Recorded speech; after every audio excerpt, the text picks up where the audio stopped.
May it please the Court, my name is Steve Frank from the Justice Department on behalf of the individual federal defendants. To take the position of plaintiff in this case, this Court would have to hold that, as plaintiffs and amicus insist, that they have a right to say nothing, to just pull up at a checkpoint stop and say nothing. That's not true.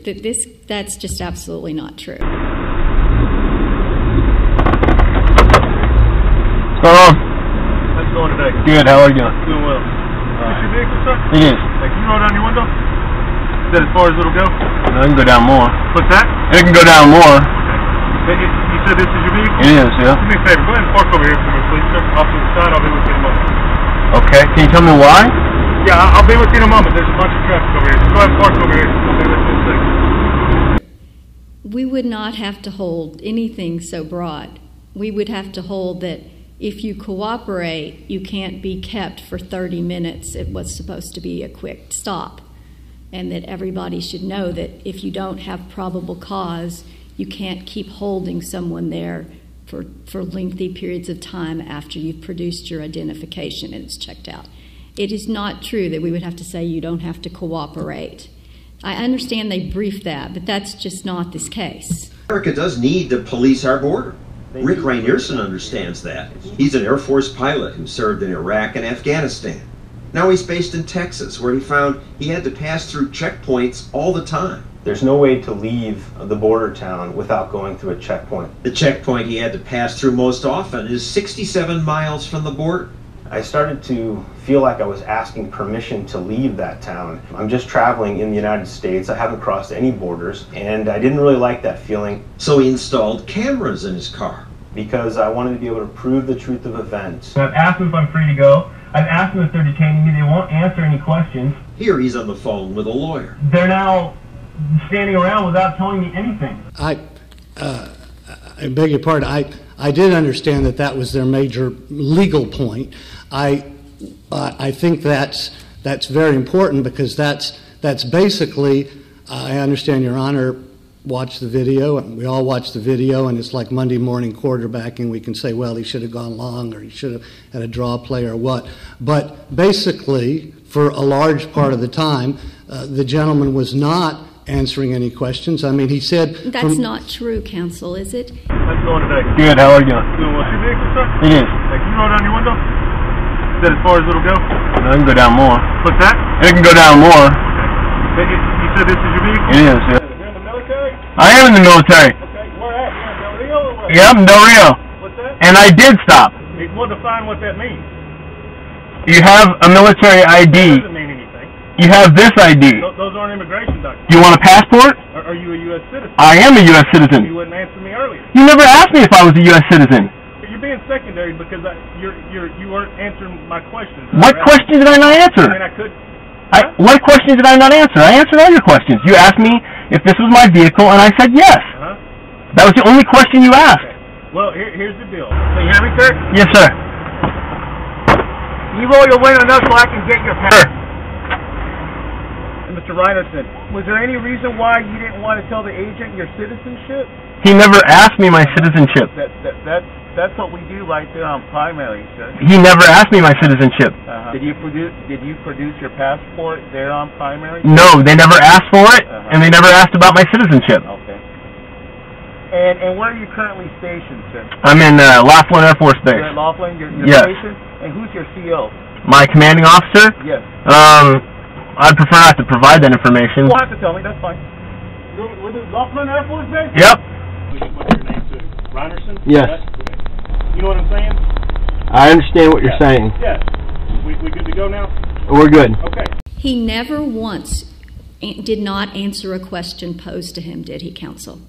There is not a single incident where he was asked a question and did not pose it on them. Is there? I don't think it's necessary to get into the specifics. The only point I'm making is for a large part of this time, and especially at the beginning, all Major Rynearson, which I'm sure the Border Patrol officials were not used to a major responding in this way. Major Rynearson kept saying, are you detaining me? Do you have reasonable suspicion? calling the FBI, calling the Border Patrol. That took up a lot of the time. That's the only point I'm making. How did that take up any of the time? Because he's only doing that while they're standing around the back of the car and coming. I mean, that did not seem to have anything to do with the duration of the stop.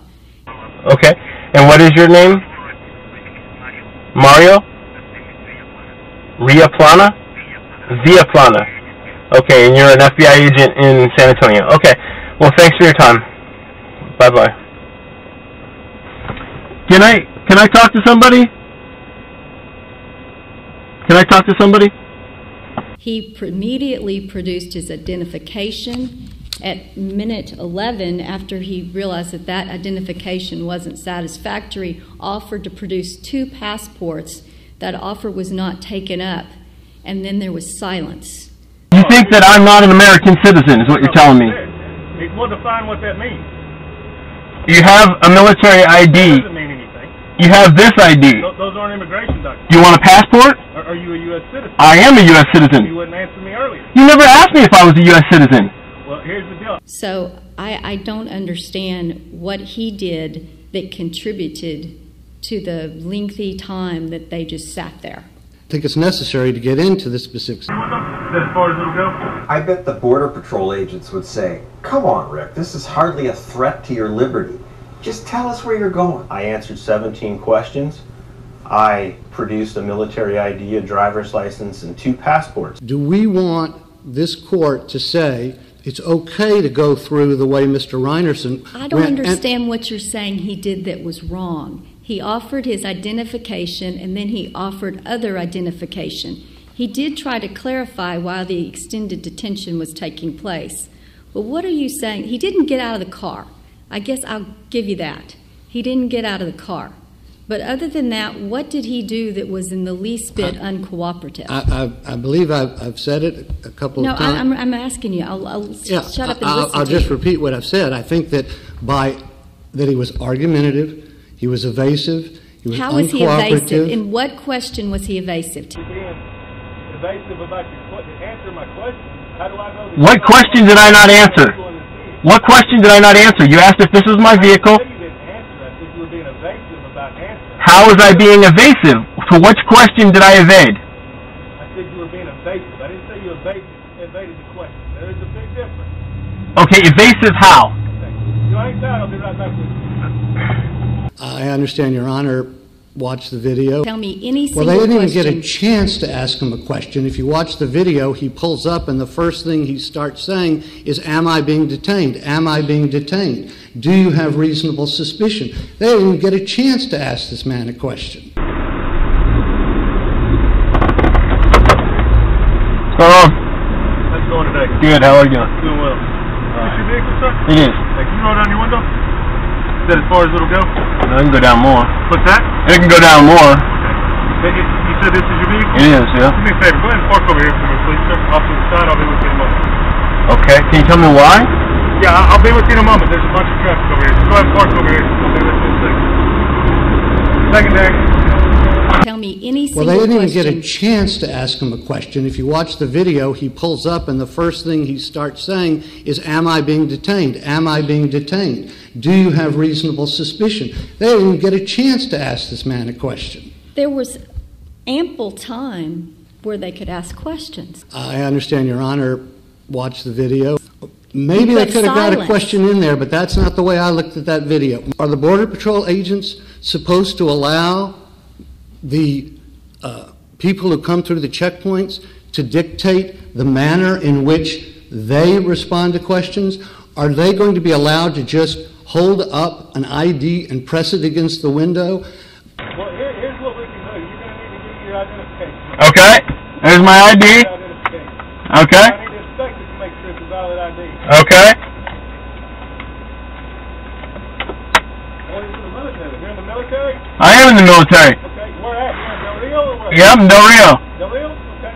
Did they ask him I can't to just hand walk the by him document and over? do like this. Did they ever ask him to hand the document over? As I recall the video, they never once said, "Sir, we can't see that adequately. We have to run it through the computer." There again, Your Honor, I mean, there we're getting into, I think, think it's necessary to get into the specifics. And I would, Your Honor, maybe if it was me, maybe if it was you, we would have asked different questions. My question is, at one point the officer tells Mr. Rynearson, is it Rynearson, that they don't need probable cause to hold him there. Is that legally correct? Can you hear me?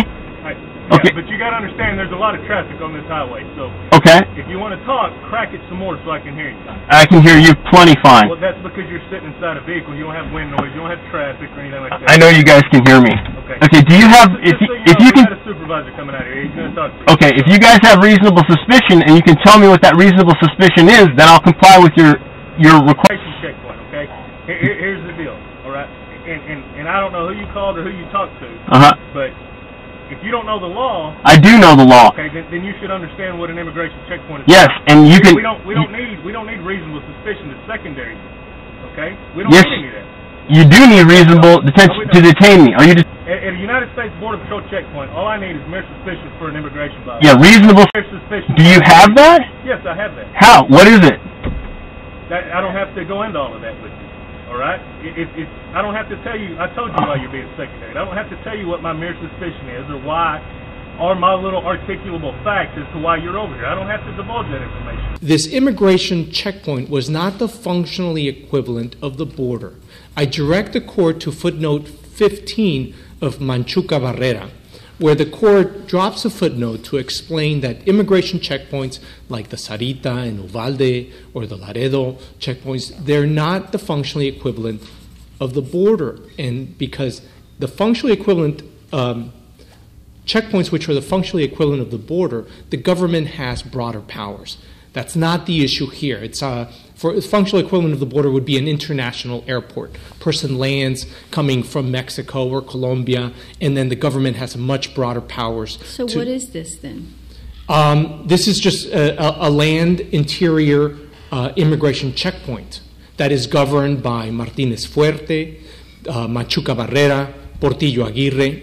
Probably the language that's most on point is United States versus Bragoni Ponce, where the court says all that's required is a brief response to a question or two and the production of a document evidencing a right to be in the United States. If you were they don't need probable cause for that. If you were held longer than a brief question or two, what authority is there under Supreme Court precedent that says that you can hold them longer than the time it takes to answer the questions and show the documents?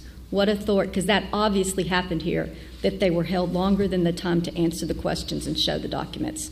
What Supreme Court or Fifth Circuit authority or even just any court authority says that's okay? Forget about these cases. They're irrelevant because there is no case that says that anything more than a 5-minute stop at an interior checkpoint is a violation of the Constitution. Well, Mr. Frank, what we often see in qualified immunity or sometimes in ways, what level of generality must there be or specificity from the opposite viewpoint on the constitutional principles? And here it is established, I think fairly consistently, though not completely with what the opposing counsel said, about what is appropriate. And there is not, perhaps, the case law there that talks about the kinds of unusual events that transpired here, where perhaps these agents had not seen somebody act like this before and was unsure what to do. But it does seem to me that we have to be careful here before going the direction you're encouraging us to go, because of the risks that fairly clear stated limitations that are said in a positive way, which is here's what you can do, that we not hold until there's a clear case that says 34 minutes with these kinds of events is improper, that things like this can happen, that we can't wait for that kind of case. So what is it? We're talking about limiting principles, if you sat through all of this that you mentioned before from our previous argument.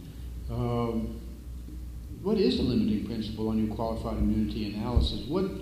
Don't we know what is proper to do, and isn't that good enough? even though we haven't yet declared it's improper to keep somebody this length of time?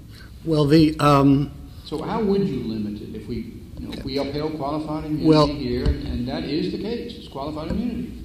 And it's not the law, as they say it probably is. It's what did these agents reasonably know? Should an objective agent reasonably have known at that time? So how do we stop that from allowing them to do anything, and then it's the next group who can't do it because we say it's wrong? 34 minutes. I just don't think you can say 34 minutes is too much. Well, let me ask you, Mr. Frank, about the way Mr. Maldonado approached it by going backwards. And basically trying to identify what he was trying to convince us was clearly improper, and then working into what maybe was a harder situation. It does seem to me the second half of this is awful hard to justify under existing law and talking about fair warning, checking with the employer here being a fairly sizable organization, delaying for 15 minutes. What would be in a reasonable officer's mind, objectively reasonable officer's mind, that would say that's appropriate? Well, I can say, in all candor, I'm an officer of the court, that's a closer call. There's reasonable suspicion arising from statements, affidavits, whatever they are, from the individual defendants about drug running, perhaps being the advance car for see how it's going at the checkpoint. Are those relevant to us, those arguments? They were an alternative position by Judge Moses. I will say, again, as an officer of the court, it's not our primary argument. They seem a bit forced, but nonetheless, okay. So if it was your job to be a border guard and somebody wouldn't answer questions, wouldn't you want to detain them? Well, you might want to, but unless you have reasonable suspicion for a crime... I'm suspicious because he won't answer questions. Lack of cooperation cannot be used as a basis for reasonable suspicion. This is a person who's having to stop in the middle of a road, who's done nothing wrong, and finds himself surrounded by armed government agents with dogs. The Border Patrol would not respond to our questions about this. So Congressman Peter King defended the agency. I think of Border Patrol as Border Patrol. These are inland. If there's reasonable cause to do it, you can do it. I mean, we do have, remember, when people come into this country illegally, they don't stay on the border. They keep going. I am not aware of any significant abuses at all. I'm on the Homeland Security Committee. If anything, the complaints we get is there's not enough strict enforcement. Isn't there something un-American about 100 miles from the border, American citizens having to prove we're Americans just to drive to work or the grocery store? We live in a very upsetting world. You always have to balance the equities. Americans have the right to be free in their own country, to drive within their own country. Real freedom lies in the thin space that separates an American citizen from an armed member of their government. That thin line keeps getting thinner. I understand, Your Honor. Watch the video. We're talking about Section 1983 claims. Right. So how is it? They have to be clearly established, much harder than to just say that you have the right and therefore suppression. You have to show that it was clearly established, that the officers would know that they can't just sit out there for 34 minutes. What case shows them that they can't just sit out there for 34 minutes or 30 whatever minutes? I would point to the Machuca Barrera and Portillo Aguirre. But is it specific enough? I believe it is, Your Honor. It's specific enough because this court, and no court has ever laid down a hard and fast rule about how long a detention shall be at a checkpoint. And it makes sense. But doesn't that cut the other way? It can, Your Honor, but it's no different than the question that this court faces again and again of what is excessive force. How many times must a person be beaten by a baton in order for it to be a constitutional violation? It doesn't work that way. This court sets out broad rules to be applied to each case. And in this case, from even before Machuca Barrera, the court has laid down the rule of what is reasonable, when is a person's Fourth Amendment rights going to be violated at the immigration checkpoint. And I would point out to the court that Agent Lance knew exactly what were what were his obligations and what were the Fourth Amendment rights of Rynearson, because in his declaration, he says, this is what happens at an immigration checkpoint. We check for people's citizenship status. And we look, and as if he's quoting Machuca Barrera, we look to see the nature, ascertain the number and identity of the occupants of the vehicle. We also inquire about citizenship, and we may request identification and proof of citizenship. And this, and he says it in his declaration. And this investigation takes no more than 3 to 5 minutes. My name is Javier Maldonado, and I represent Richard Rynearson in this appeal. This case concerns the limitations imposed by the Fourth Amendment on federal officers at the checkpoints, immigration checkpoints. In United States versus Martinez Fuerte, the Supreme Court carved out a very narrow exception to the Fourth Amendment to allow the federal government to stop and question passengers briefly to determine their citizenship status. These stops are not justified by a warrant, probable cause, or reasonable suspicion. They are suspicionless stops authorized for the sole purpose so that the government can determine the citizenship status of people crossing through the checkpoint. Doesn't that require the cooperation of the people who have stopped, at least to some degree? Your Honor, I don't think to decide the case we need an answer to the question. But if I may, if asked, answer the question, I would say no, Your Honor. Recall that these are suspicionless stops. But these are not Terry stops. That's correct. So in Terry versus Ohio, in Florida versus Bostic, and most recently in Hybel versus the 6th Judicial District of Nevada, the Supreme Court said the Fourth Amendment doesn't impose any obligations on the citizen. That's what they said. That's what Justice White said in Terry versus Ohio as well. The police officer may stop an individual. But again, we're not in a Terry stop. We're at what used to be called the functional equivalent of the border, and you have the obligation, it seems to me, if the stop is justified to determine if they're legally authorized to be here, then it can't be an encounter in which no information regarding that has to be divulged by the person who is stopped, or else it is meaningless. But Your Honor, it would be odd that in a Terry stop that is supported by reasonable suspicion, the Supreme Court has said there's no obligation on the citizen to cooperate. And yet in a... Isn't it the opposite? Wouldn't it be odd if the purpose is authorized to stop to see if there's authorization to be here, if there's no obligation to respond to that inquiry? Not at all, Your Honor. Not at all, Your Honor. I think what the Supreme Court did was give to the government a little bit of authority, just a very narrow exception. We will go ahead and allow you to set up these checkpoints dotted across the border and to forcibly stop people and ask them questions. That's a lot of authority to give to the government when the Fourth Amendment requires probable cause or a warrant. Why are you engaging in this very broad policy argument about the contents of a stop when a quick review of the video here shows that he was providing information throughout the stop? He provided his driver's license, he provided his military ID, and he offered to provide his 2 passports on his own right away. So how is this even relevant? Responding to the district court's suggestion that Rynearson needed to do more. And I don't think the court needs to reach the broader question. If I can describe this stop, Your Honor, this was a 34-minute stop. This court has held that by and large, immigration checkpoint stop will last a few minutes. Machuca Barrera, 2 to 3 minutes. Portillo Aguirre, 2 to 3 minutes.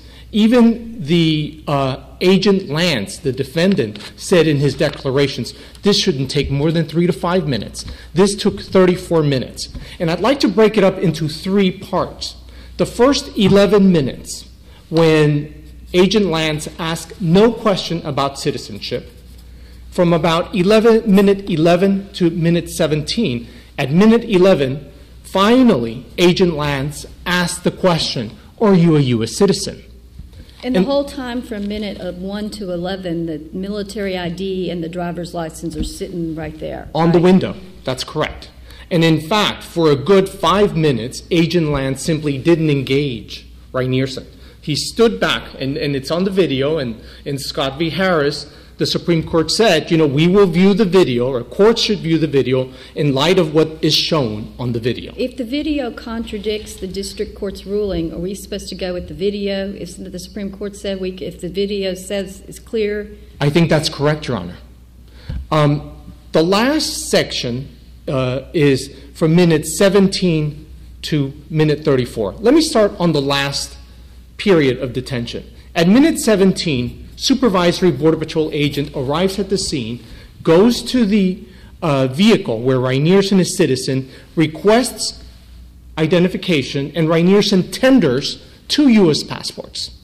At that point, Agent Pettis had completed essentially most of his investigation. He had seen and identified how many people were in the vehicle, he had obtained their identification, and he had requested proof of their citizenship. And so all that remained was for him to confirm that the person in the passport was in fact Rynearson. And so unless there was individualized reasonable suspicion that Rynearson was doing something wrong, it's hard to believe that stop should have lasted more than a few minutes instead of the 17 it lasted. At that point, it would convert to a Terry stop, wouldn't it? That's correct. In fact, it would convert to a full arrest. And so at that point, for this court, I believe that last section, it's an easy one to decide because the agent had the passports and there was not a whole lot more to do. Nothing in Agent Pettis' declaration indicates that the review of the passport should have taken more than a few minutes. We move then to the time period, the second time period between minute 11 and change to minute 17 before Pettis obtained the passport. At minute, it's about, in the video, it's about 11:15, 11:20, 22. At that point, there's a discussion between Rynearson and Agent Lance. The window has been rolled down sufficiently for Rynearson and Lance to have a conversation because, in fact, you can listen on the video. Rynearson asked Agent Lance, "Can you hear me?" And Agent Lance says, "Yes, I can hear you." And then there's a further exchange where Agent Lance says, "Well, why wouldn't you answer my questions? And why were you being evasive?" And Rynearson says, "Well, you never asked me if I was a U.S. citizen." And then Agent Lance says, "Well, are you a U.S. citizen?" And Rynearson unambiguously says, "I am a U.S. citizen." At that point, what more did Lance need to do to effectuate the investigation needed at the immigration checkpoint? Back to minutes 17 to 34, it might have taken a minute or two to verify the passport, although they could have asked for it earlier when he was offering it during the earlier time. What is the purpose, though, of getting and I'll ask the other side this too, of going to call the commanding officer at the military base? What does that have to do with the citizenship at all? It doesn't at all, Your Honor. In our opinion, it had nothing to do with the purpose or the scope of the stop. Recall that under this court's precedent, the scope of the stop is determined by the permissible duration, its permissible duration. A permissible duration of an immigration checkpoint stop is the time reasonably necessary to determine citizenship status. Whether Rynearson was in the military or he lied about it or it didn't matter, whatever it is, at the point where Pettis had 2 U.S. passports, identity had been satisfied, questions of identity had been satisfied, and questions of citizenship had been satisfied. And precisely that diversion, that frolic of Agent Pettis going back to the office, Border Patrol Station, and making 1 or we believe 2 phone calls to Laughlin Air Force Base to determine, his military identity when we suspect, although we weren't allowed by the district court to conduct discovery, where we suspect that he complained about Rynearson to his supervisor, and we submitted in the summary judgment evidence a letter where, in fact, Rynearson his attention was called and he was disciplined for having, I guess, acted rudely at the checkpoint. But regardless, that was unnecessary. If I can return to the second detention period, Lance asks, "Are you a U.S. citizen?" And Rynearson says, "Yes, I am." At that point, the purpose of the stop had been fulfilled. We knew identity, we knew citizenship, and in this case, Rynearson offered the passport, and Lance seemed to have ignored the offer. So from minute 11:22 or so to minute 17, again, that stop is not justified. Then we have the first 11 minutes. As soon as Rynearson approached the checkpoint stop, he was never asked, "Are you a U.S. citizen?" I cross that checkpoint regularly. I have appointments in Del Rio, and I have family in the Valley, and so I'm very familiar with these checkpoints. The first question is, "Are you a U.S. citizen?" And that's it. That never happened in this checkpoint stop. The video reflects that Lance never asked him, "Are you a U.S. citizen?" Instead, he asked, "Is this your car? Where do you work? Are you in the military? Which base?" Those are not questions related to the scope of the stop. Those aren't questions that go to the question, to the determination of citizenship status.